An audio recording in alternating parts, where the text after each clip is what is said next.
ಹರೇ ಶ್ರೀನಿವಾಸ.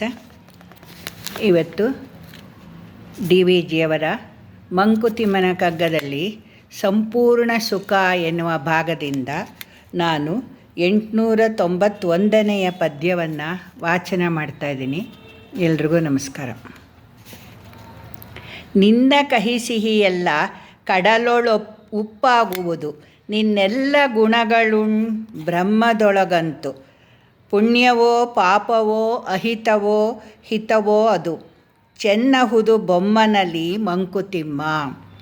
ನಿನ್ನ ಕಹಿ ಸಿಹಿಯೆಲ್ಲ ಕಡಲೊಳುಪ್ಪಾಗುವುದು, ನಿನ್ನೆಲ್ಲ ಗುಣಗಳು ಬ್ರಹ್ಮದೊಳಗಂತು.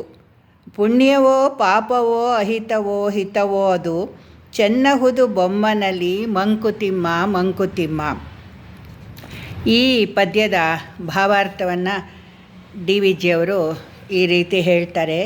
ಎಲ್ಲ ನದಿಗಳಿಂದ ಸಿಹಿ ನೀರು ಸಮುದ್ರದೊಳಗೆ ಹರಿದು ಉಪ್ಪಾಗಿ ಹೋಗುವಂತೆ ನಿನ್ನಲ್ಲಿರುವ ಅನೇಕ ಗುಣಗಳು ಸಹ ಬ್ರಹ್ಮನಲ್ಲಿ ಸೇರಿ ಹೋದಾಗ ಒಂದೇ ಆಗಿ ಹೋಗುತ್ತವೆ. ನೀನು ಮಾಡಿರುವ ಕರ್ಮಗಳು ಪುಣ್ಯ ಪಾಪ ಹಿತ ಅಥವಾ ಅಹಿತಗಳಾಗಿದ್ದರೂ ಸಹ ಪರಬ್ರಹ್ಮನಲ್ಲಿ ಅವು ಸೊಗಸಾಗಿ ಕಾಣಿಸುತ್ತವೆ ಎಂದು ತಿಳಿಸಿರುತ್ತಾರೆ.